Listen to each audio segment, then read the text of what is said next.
Have you ever wondered how a man born in the desert of Arabia became a global symbol of peace and unity?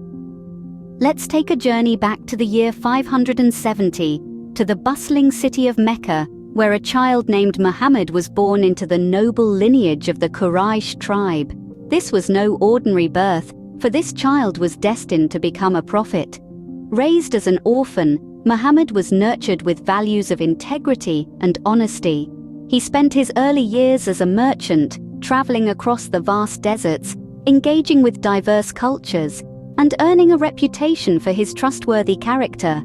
His fairness and justice in trade dealings were so well known that he was fondly referred to as Al-Amin, the trustworthy.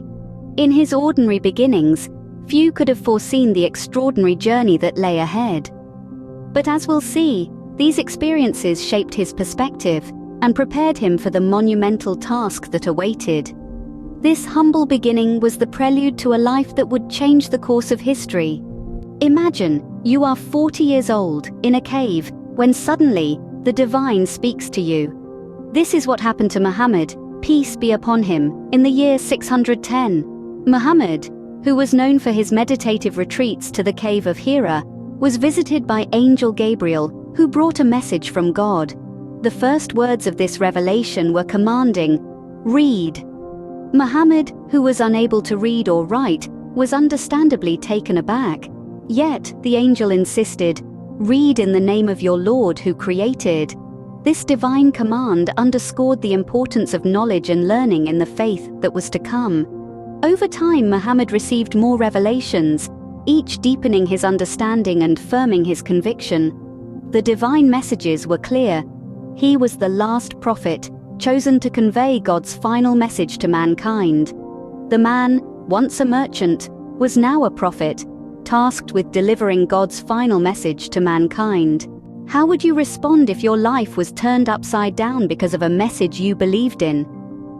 Imagine being in Prophet Muhammad's S.A.W. shoes during the initial years of his preaching in Mecca. Picture the resistance he faced, the scorn he was met with, and the persecution he and his followers endured from the Meccan elites.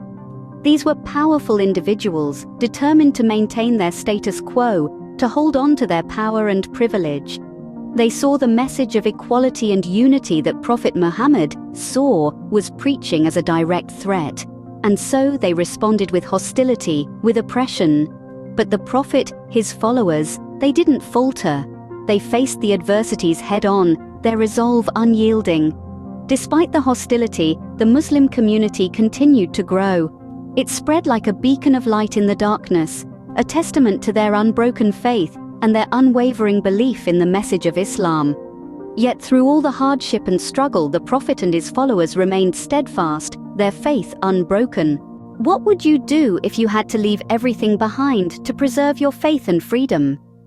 This question became a reality for Prophet Muhammad, S.A.W., and his followers, who embarked on a significant journey known as the Hijrah.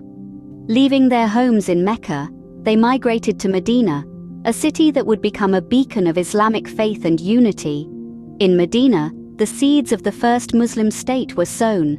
The Prophet, revered for his wisdom and leadership, drafted the Constitution of Medina, a document that enshrined principles of justice, mutual respect, and community welfare. This wasn't merely a social contract, it was a blueprint for a society where every individual, regardless of their faith or status, was valued.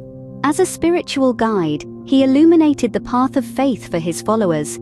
As a political leader, he fostered a thriving, inclusive state. From a persecuted minority to the leaders of a thriving state, the rise of Prophet Muhammad, S.A.W., and his followers was nothing short of a miracle.